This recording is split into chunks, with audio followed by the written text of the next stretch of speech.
Jadi kenapa awalnya rumah ini bisa kosong? Karena terlalu sering ada kejadian horor dan hampir semua keluarga gue diganggu kejadian-kejadian horor itu maupun fisik ataupun sosok yang dilihat gitu ya kan. Karena gangguan itu terlalu ekstrim, nah keluarga gue nih ngundang seorang paranormal lah gitu, ngadain pengajian juga. Nah ternyata si paranormal ini ngomong kalau bokap gue nih diguna-guna. Kebanyakan sosok-sosok yang di sini itu kiriman katanya kayak gitu. Emang awalnya emang buat ngeganggu bokap gue, entahlah, gue nggak tahu juga, mungkin persaingan bisnis atau apa ya, nggak tahu juga. Nah dari situ mulailah banyak gangguan kayak gitu. Semenjak rumah itu kosong tuh banyak kejadian horor yang kayak orang lewat tiba-tiba di pohon ini nongol pocong, terus karyawan-karyawan toko depan seberang ini sering ditongolin sama cewek, ada kuntilanak merah. Ya ini kan kamar orang tua. Yang paling sering diganggu itu nyokap gue. Biasanya nyokap gue tuh kadang gangguannya itu suka ngelihat sekelebat sosok bayangan ya, rambut panjang kayak gitu warna putih, suka lewat kadang di kaca gitu kayak terbang-terbang seliweran kayak gitu. Itu sih gangguan kalau di kamar ini ya yang paling seringnya kayak gitu. Tepatnya di depan kamar nyokap gue nih kan ada pohon palem nih ya. Jadi di pohon palem itu ada pohon asem nih, itu kadang warga suka katanya suka ngelihat sosok perempuan, mungkin itu sosok yang sama yang dilihat nyokap gue kayak gitu. Halo semuanya, kembali lagi bareng gue Jamal dan sekarang kita ada di channel Telusur.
Oke, mungkin buat kalian penonton setia Lentera Malam sempat tahu nih tentang cerita dari narasumber kita yang bernama Kevin.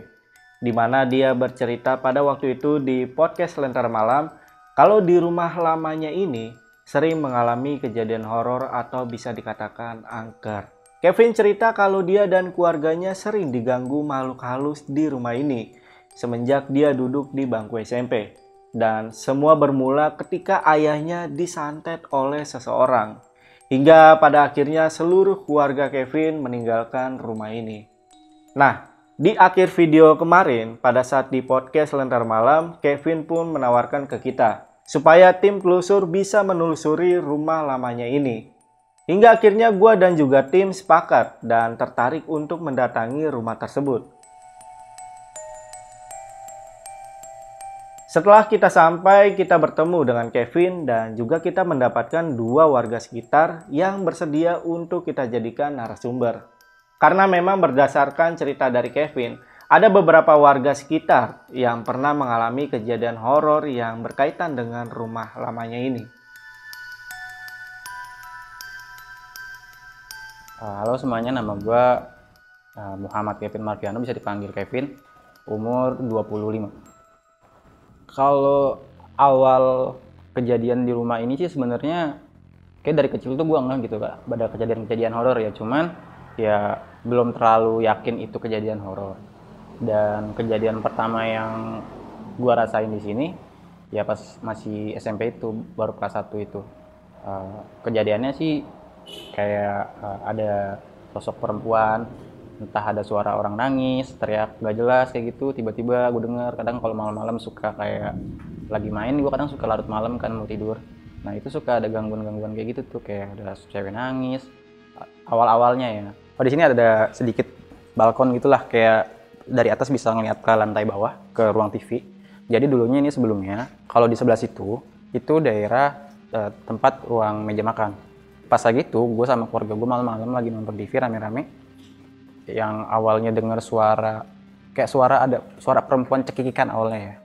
Dari suara orang kayak ketawa, perempuan ketawa, sampai ada suara nangis. Yang tadinya ketawa tiba-tiba jadi nangis. Ya kan bingung ya, karena di situ kondisinya gue cuma dan nyokap, bokap, adik gue, sama gue lagi nonton. Itu pukul berapa ya? Malam sih, itu jam-jam 8, jam 9 malam. Nah dari kejadian itu, gangguan ini makin lanjut gitu, makin sering. Yang tadinya cuma suara, makin lama dia nunjukin sosoknya.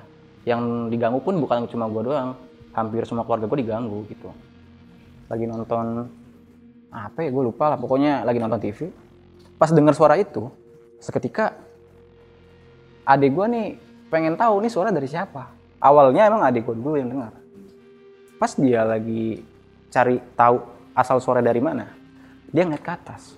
Dan ke atas itu ada sosok perempuan yang lagi berdiri. Tepatnya di sebelah sini. Dan gue sama keluarga gue di situ. TV di sebelah sana. Ada sofa di situ, lagi duduk di sana, arah ke sana. Adik gue langsung nengok ke belakang gitu. Pas dia ngeliat, adik gue ngomong langsung ke bokap gue. "Pak, Ma, itu apaan itu?" Kata dia gitu kan. Pas gue ngeliat sama nyokap gue, kan gue kedengeran ya, soalnya adik gue suaranya kayak orang ketakutan gitu. Pas gue ngeliat, lihat bener-bener sosok ini bener-bener kelihatan rame-rame sama keluarga gue, bareng-bareng. Ya, Assalamualaikum warahmatullahi wabarakatuh. Nama saya Iqbal. Umur saya 29 tahun. Abang tinggal di daerah sini dari kapan, Bang? Dari lahir? Dari lahir di sini? Iya. Warga sekitar tuh ngelihatnya gimana sih, Bang, rumah ini? Dari dulu gitu?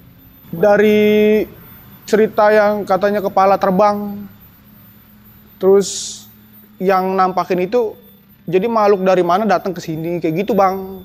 Gitu, jadi orang lihat. Teman saya nih, nyokapnya nih, pulang malam, pulang kerja.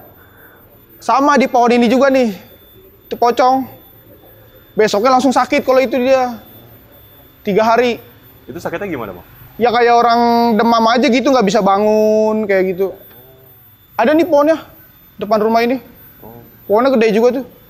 Yang sampai ngejuntai ke jalanan. Kalau menurut Abang, sosok yang paling kuat itu yang mana berarti, Bang? Yang kuntil merah, sama yang sosok yang gede hitam itu. Cuma saya nggak bisa bilang itu genderuwo atau apa ya. Yeah. Pokoknya dia hitam gede aja. Kalau yang anak kecil itu nggak iseng sih ya. Nah, ini anak kecilnya sering lari-larian sini nih kalau anak kecil nih. Yang anak kecil, ya waktu itu sih 1 doang. 1. Dia kayak ngajak main gitu, kita nggak?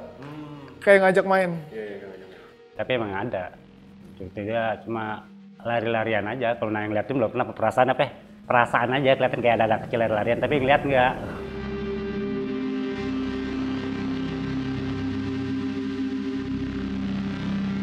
Jadi kenapa awalnya rumah ini bisa kosong? Karena terlalu sering ada kejadian horor. Dan hampir semua keluarga gue diganggu kejadian-kejadian horor itu maupun fisik ataupun sosok yang dilihat gitu ya kan. Dari situ baru ketahuan pas lagi itu ya, karena gangguan itu terlalu ekstrim. Nah, keluarga gue nih ngundang seorang paranormal lah gitu, ngadain pengajian juga. Nah, ternyata si paranormal ini ngomong kalau bokap gue nih diguna-guna. Kebanyakan sosok-sosok yang di sini itu kiriman katanya, kayak gitu. Emang awalnya emang buat ngeganggu bokap gue, entahlah, gue nggak tahu juga, mungkin persaingan bisnis atau apa ya, nggak tahu juga. Nah dari situ mulailah banyak gangguan kayak gitu. Katanya ya itu dari orang yang ngirim gitu, guna-guna santet tuh. Ya ini kan kamar orang tua. Nah, yang paling sering diganggu itu nyokap gue. Biasanya nyokap gue tuh kadang gangguannya itu suka ngelihat sekelebat sosok bayangan ya, rambut panjang kayak gitu warna putih, suka lewat kadang di kaca gitu kayak terbang-terbang seliweran kayak gitu. Itu sih gangguan kalau di kamar ini ya, yang paling seringnya kayak gitu. Nyokap gue yang paling sering sakit gitu. Padahal kata paranormalnya yang dikirimin itu buat bokap gue, bukan buat nyokap gue. Karena berhubung nyokap gue ini orangnya mungkin sensitif ya, jadi yang kena langsung guna-guna itu ke nyokap gue kayak gitu. Sakitnya tuh kayak kadang seminggu sakit kayak panas badan gitu, sampai kayak nggak bisa bangun dari tempat tidur. Padahal pas udah diperiksa ke dokter nggak ada penyakit apa-apa, nggak ada vonis sakit apa gitu. Kalau kejadian yang sakit itu puncak-puncaknya sih ya hampir 1 bulan full sih. Cuman nggak selalu nyokap gue sakit, kadang beberapa hari tuh masih bugar kayak gitu-gitu. Nama Mardin, panggilan Sengki, umur 43 tahun, sebagai keamanan lingkungan. Bapak berarti tinggalnya di daerah mana, Pak? Di daerah sini, di atas deket tepatnya. Seberang tetangga masih sama ini, sama rumah ini. Kalau Bapak sendiri tinggal di sekitar sini udah berapa lama, Pak? Asli sininya, jadi dari lahir udah di sini. Waktu ditempatin aja udah masih kerasa horornya. Pernah ngumpul waktu acara pengajian sama kawan-kawan waktu masih muda, zaman muda masih belum punya istri, belum punya anak. Lagi ngaji rame-rame, pintu yang dibukanya keras banget. Ditutup aja keras, bisa ketutup sendiri sampai kenceng banget bunyinya. Lagi ngaji di samping rumah ada yang nangis. Di belakang seringan di dapur digodain sama ibu-ibu. Nah, jadi kalau ini area ruang tamu ya, kan kamar gue di situ tuh. Kadang kalau malam pas buka pintu kayak dengeran suara orang atau perempuan nangis, ketawa, ngerintih kayak gitu nggak jelas. Pas gue cari nggak ada orang. Yang gue pikir di mana itu kan sepupu gue ya, ada sepupu gue perempuan. Suara itu mirip sama sepupu gue. Kadang pas gue cek ternyata di kamarnya nggak ada dia lagi main. Tapi yang pernah ada yang ikut telusur di sini, pernah lihat api sama kepala. Cuma kepala aja yang nggak ada badan. Yang sering di pojok sini ya cewek rambut panjang, itu dia yang sering nampak di sini sama di atas. Nah di atas sering nongkrong biasanya hitam. Ini kalau ini sumur matinya nih. Ya ini yang sering banyak orang bilang lihat pala terbang nih katanya nih. Ini sumurnya. Ada beberapa cerita yang sempet nggak gue ceritain di podcast. Itu kejadiannya, dulu kan gue punya mbak ya. Nah mbak ini sebenarnya kalau gue tanya pasti banyak kejadian horor yang dialami sama dia di sini ya kan. Nah itu gue juga tahu dari nyokap gue ya. Semenjak pas yang gue jadi narsum di podcast, nah itu ternyata si mbak ini pernah kejadian ya, kupingnya ditiup yang kiri kanan kayak gitu. Dan tiba-tiba kayak ada tepukan di pundak gitu dan berasa berat. Pas lagi itu ada pernah satu gangguan sih, kayak mbak tuh pernah kesurupan di sini malam-malam gitu, teriak-teriak kencang banget, jelas pokoknya jelas sampai gue denger sampai kebangun gara-gara ngeliat kedengar suara mbak yang teriak gitu loh. Ya udah terus ketika semua orang bangun, awalnya sih emang om gue nih karena kamarnya kan paling deket ya, pas dilihat dia lagi kesurupan, didiemin sih pas lagi itu lagi pengen nyari orang pintar. Nggak dapet lah, namanya udah malam ya. Didiemin aja, cuman dibacain doa doang tuh sama nyokap gue. Kebetulan nyokap gue kan ilmu agamanya lumayan lah gitu. Ya bacain ya hilang sendiri sih. Itu kejadian pertama. Selang beberapa lama itu kejadian lagi, tapi kejadiannya lebih ekstrim daripada gangguan fisik itu. Mungkin Simbal lagi nggak tahu di dapur malam-malam, katanya jam 7 malaman, jam segitulah. Lagi bikin apa gitu ke dapur kan, karena dapurnya kan terpisah ya. Dan dapur itu dari dulu pun emang sering sih gue dengar kejadian kayak kejadian horor. Terus di dekat dapur ada kamar mandi yang nggak pernah dipakai, jarang banget dipakai. Nah di daerah situ yang paling sering ada sosok yang gue bilang orang tinggi gede banget, kayak gitu. Yang ya sosoknya dibilang kayak genderuwo lah bisa jadi. Nah kalau ini itu kalau di layout nih pokoknya ini tempat dapur kotor. Ini ada mini garden juga. Dan ada di sebelah sana tuh biasanya dulu tuh ada sofa-sofa kayak buat santai lah gitu, ngopi-ngopi buat sini nih, kayak ruang terbuka buat ngerokok kayak gitu-gitu. Dan terus pas lagi itu malam-malam, gue lagi begadang, dari kamar gue tuh kedengeran suara orang lagi masak. Kok di dapur ini kedengeran suara orang masak tuh kayak gaduh banget gitu, kayak rame banget gitu, ada suara orang lagi ngobrol, terus ada suara penggorengan yang kayak diadu sama codet gimana sih? Ya kan, gue pikir udah malam nih, kebetulan gue lapar ya kan, siapa tahu saudara gue atau nyokap bokap gue ya kan yang lagi masak, biar gue bisa nimbrung makan nih gitu. Awalnya pas gue buka pintu kamar, gue cobalah. Nah pas gue jalan, pintu dapurnya ketutup, pintu akses yang menuju ke dapur. Tapi itu suara masih kedengeran. Pas gua buka, kan dari sini kita langsung bisa ngeliat ke sana ya. Itu pas gua buka nggak ada orang ternyata.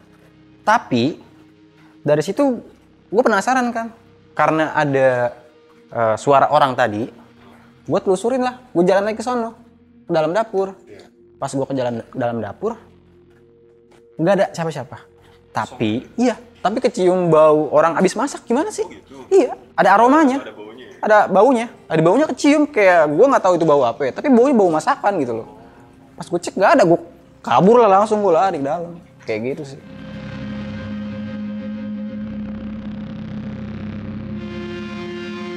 Rumah ini sendiri dibeli oleh keluarga Kevin yang dibangun di tahun 99. Nah, ternyata sebelum rumah ini dibangun, dulunya adalah sebuah pabrik yang menurut warga sekitar pabrik ini juga dikenal angker. Karena beberapa karyawannya sering mengalami kejadian mistis, dan setelah rumah ini ditinggal, beberapa kejadian mistis juga masih sering terjadi.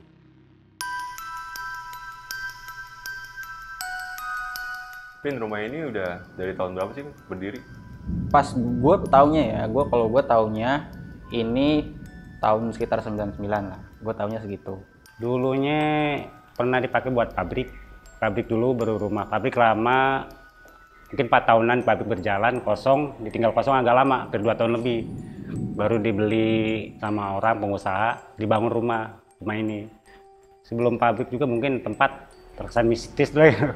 Serem, banyak penghuninya. Berarti pabrik itu berdiri dari tahun berapa, Pak? Tahun 90-an kalau. 90-an? 90-an. Yang ngebangun rumah ini siapa? Bener kakek gua, cuma karena udah ada rumah lagi di kota, kakek gua pindah lah ke sana. Nah di sini diisi sama keluarga gua dan juga ada beberapa saudara gua di sini. Keluarga gua satu sama adik bokap gua satu.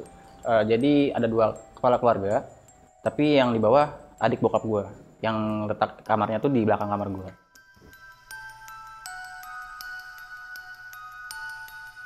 Dari zaman ini masih pabrik atau sebelumnya? Iya. Apakah emang udah angker, Pak? Kalau angker sih kurang tahu ya, kalau masih tanah lapang masih belum kelihatan. Pas udah ada bangunan, udah pabrik, ada juga yang gangguin. Pegawai pabriknya pernah ada yang digangguin, lagi tidur dilempar.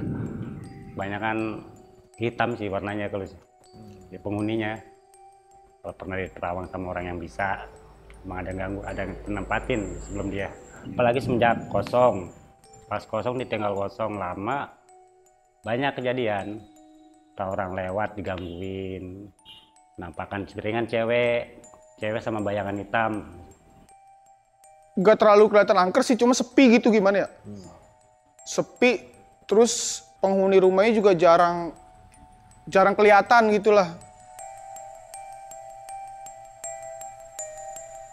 Jadi kebetulan karena usaha keluarga bangkrut ya. Jadi karena ada masalah, rumah ini dijual lah sama teman bokap gua. Dijual, orangnya ini udah sepuh lah, udah tua juga. Mungkin gua nggak tahu ya, mungkin dia banyak duit atau apa. Orangnya orang Jogja. Dia sampai sekarang ini rumahnya dibeli doang, tapi nggak pernah ditempatin sama sekali. Cuma kayak gitu sih. Tapi pemilik rumah ini udah beda.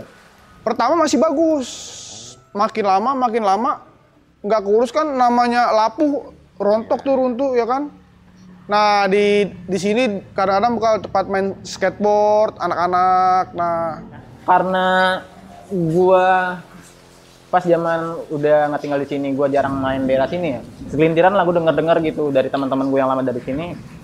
Dulu katanya pas baru-baru kosong, rumah ini tuh sempet dijadiin kayak tongkrongan gitu lah sama anak-anak muda sini gitu. Entah itu buat dipakai buat apa, gua juga kurang paham lah. Tapi yang gua denger dasar khususnya ya, ini sorry nih ya. Ada warlock sini lah yang ketahuan lagi enak-enak gitu, ketahuan sama warga digerebek gitu. Jadi pokoknya rumah ini pas kosong dipakai tempat buat maksiat lah gitu. Pasti ada lah, namanya rumah udah kosong lama nggak ditempatin pasti ada penghuni. Ya rata-rata yang gue denger sih hampir sama ya, sosok-sosoknya yang diliatin sama orang-orang yang pernah ngeliat di sini gitu. Yang gue bilang tadi, kepala doang, sosok tinggi gede, cewek gitu. Ya mungkin emang udah wayanya begitu kali, semuanya emang sosok-sosok di rumah kosong tuh memang begitu kali ya, nggak ada yang beda gitu.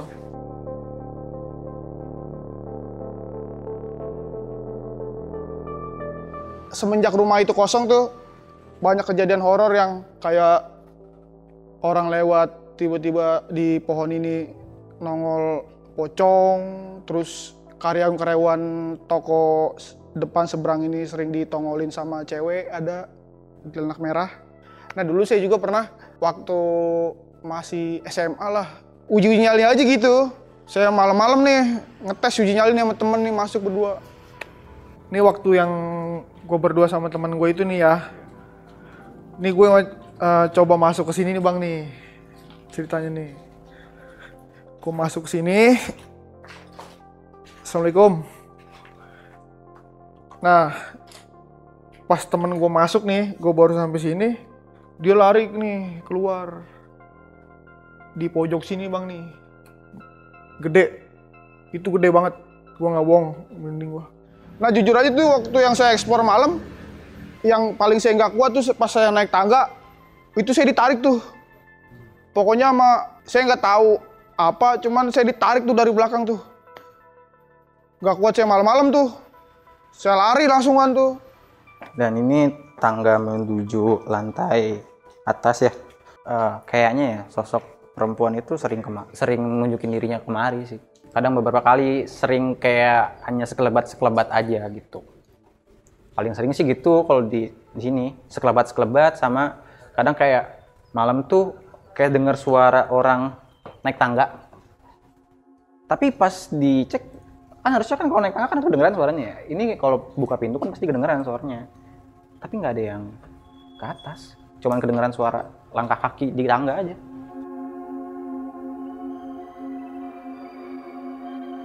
Yang saya tahu yang di dapur itu sosoknya gede hitam di dapur itu. Nah itu saya iseng-iseng aja pengen tahu gue berani gak sih gitu. Nah yang saya temuin sih cuman di belakang dapur itu ada sosok hitam gede, sama di ruangan bawah ini anak kecil. Terus yang cewek itu ada di atas ini.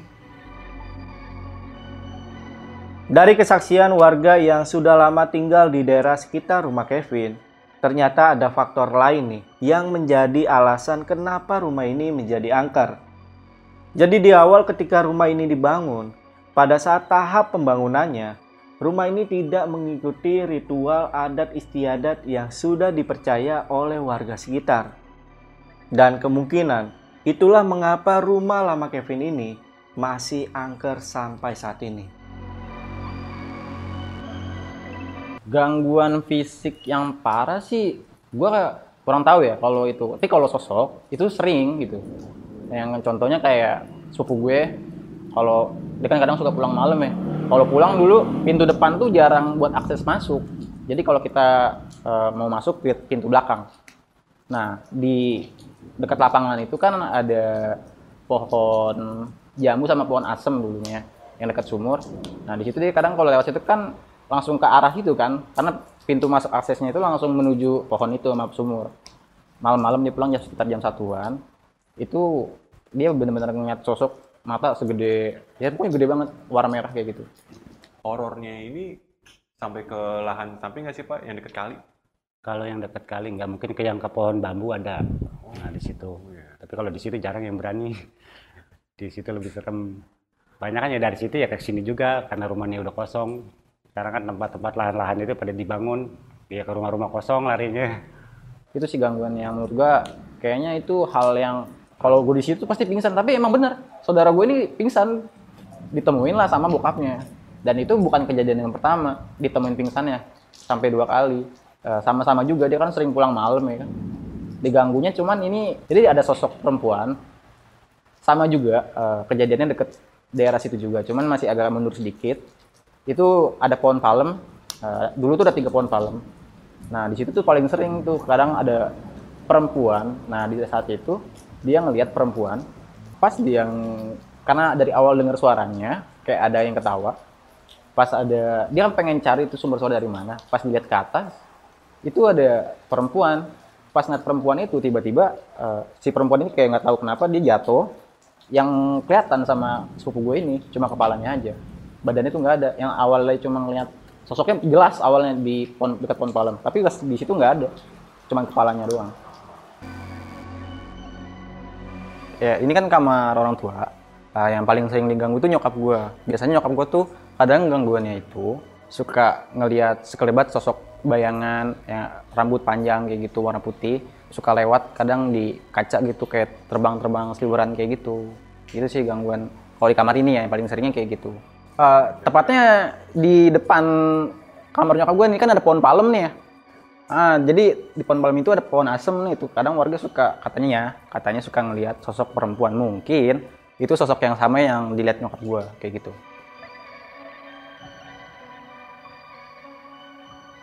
Pernah ada yang ngelihat sosok atau digangguin sampai kecelakaan nggak sih bang?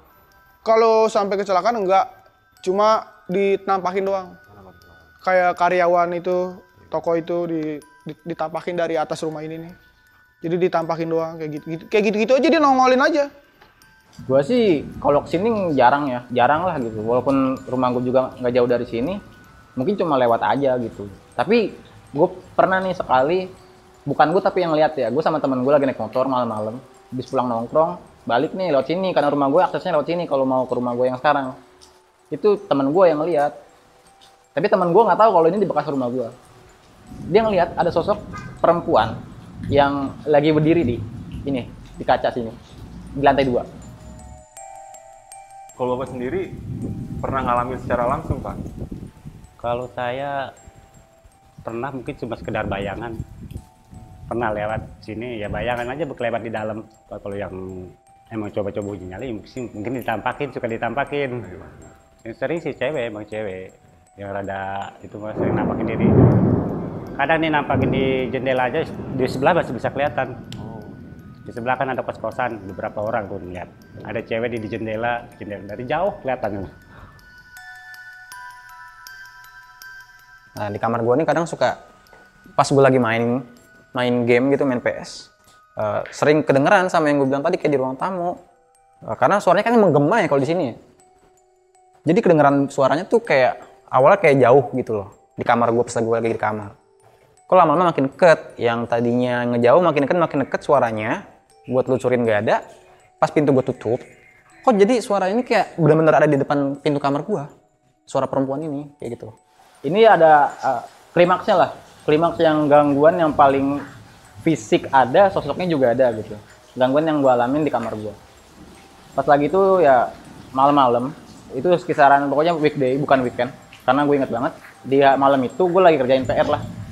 Tugas sekolah yang dimana di hari itu gue lupa kerjain. Nah, itu udah jam 9 malaman ya. Kata gue di situ ngerasa kayak aduh males banget udah gue ngerjain PR gitu ya kan. Tapi kan gurunya killer ya kan. Udah terpaksa lah gue kerjain walaupun ngantuk-ngantuk juga. Gue tunda-tunda sebentar sampai jam 10 baru gue kerjain nih. Jam 10 gue kerjain, gue inget banget di situ gue ngerjain PR cuma setengah doang. Udahlah gue bodo amat, besok kumpul nggak kumpul bodo amat, gue ngantuk banget, gue tidur tuh. Tapi di saat gue lagi belajar itu, gue ngerasa kalau kok hawanya malam itu gak enak banget gitu. Kayak ada sesuatu yang merhatiin gue lah di kamar gue gitu. Pas gue coba mau tidur, awalnya gue ngerasa kayak kok badan gue gak enak gitu. Di bawah tidur tuh kayak ngerasa risih lah. Dan pas itu, gue sempat kebangun. Itu sekitar jam 12-an. Tapi di saat gue bangun itu, gue ngerasa tidur gue tuh udah lama banget. Gue pikir yang dimana itu udah pagi. Pas gue ngeliat jam, itu baru jam 12. Gue lanjut tidur lagi. Pas gue lanjut tidur lagi, pas tidur gue ngerasa kok di kaki gue rasanya berat. Kayak ada orang yang lagi duduk di kaki gue. Pas gue ketindihan itu, gue coba maksa buat bangun. Beberapa menit juga bisa. Wah kayaknya gue direp-rep nih, gue sadar di situ gue kerep-rep gitu. Pas gue paksa lah, bodo amat, gue paksa bangun lah. Ini apaan ya? Kok rasanya gue tidur kayak ketindihan, kayak badan gue berat banget. Oke lah, lanjut lagi gue tidur. Pas gue lagi tidur, itu gue ngerasa setengah sadar kan ya. Pas setengah sadar ini, kok berasa banget. Ini di perut gue, itu berat banget. Gue paksa lah, ini apa ya? Gue ngerasanya bener-bener kayak ada fisik yang duduk di perut lu gitu. Sampai gue mau napas aja nggak bisa, sampai kayak ngap gitulah. Pas gue mau buka mata, awalnya nggak bisa sama sekali. Dan ternyata pas yang tadi gue rasain ada sosok yang berasa di perut gue, itu ada kayak perempuan gitu, rambutnya panjang yang selai-selai gitu, kayak orang kebotakan, cuman selai-selai panjang, lepek. Pas di situ gue, astagfirullahaladzim, ini apaan gitu. Dari situ gue panik ya kan, gue mau paksa merem nggak bisa, seakan-akan kayak mata gue ini dipaksa buat ngeliat sosok. Begitu gue ngeliat bener-bener tatapan mata sama nih sosok, itu si makhluk ini tiba-tiba nyengir ke gue, senyum yang lebar kayak gitu. Dia senyum, pas gue baca doa ya kan, dia ngomong kayak gini ke gue, nggak usah dibaca-baca, nggak berasa kayak gitu. Dia ngomong kayak gitu. Dari situ gue nggak tahu entah apa yang terjadi, seketika gelap, terus kayak gue pingsan gitu aja. Bangun-bangun ternyata jam 5 pagi. Dia berhenti bangkrut sampai 2 tahun kalau nggak salah, 2 tahun lebih dia kosong. Baru dibeli tuh sama pengusaha, dibangun rumah gede gini. Dia dibangun rumah nggak ikutin adat orang sini, bangun asal bangun aja. Jadi dia nggak tahu ada penghuninya atau enggak, main bangun aja. Udah sekarang jadi kayak gini. Bangun nggak pakai adat sini ya? Iya, Emang biasa kan kalau orang-orang tua zaman dulu kan biasanya pakai weton, tanggal yang bagus, terus tadi sedekahin dulu atau apa, dia ngajiin dulu biar penghuninya nggak ada, nggak ganggu. Kalau orang sekarang banyak kan bangun rumah kan asal bangun aja, sedangkan tanah bekas tanah kosong lama, bangunan kosong lama, penghuninya ada penghuninya atau enggak, dia nggak nyadarin ke situ. Padahal kan sebelum kita juga udah ada penghuninya di sini. Rasa angkernya masih tetap aja, nggak bakal hilang. Berarti bisa dibilang rumah ini angker gara-gara tidak mengikuti adat yang ada di sini. Nah iya, asal bangun. Oke, mungkin cukup untuk video kali ini. Dan buat kalian yang punya rekomendasi tempat atau kejadian viral yang mau kita bahas di channel Telusur ini, kalian bisa langsung aja DM ke Instagramnya Lentera Malam. Untuk linknya gue taruh di deskripsi. Yaudah, gue Jamal dari Lentera Malam dan Telusur. Pamit. Bye.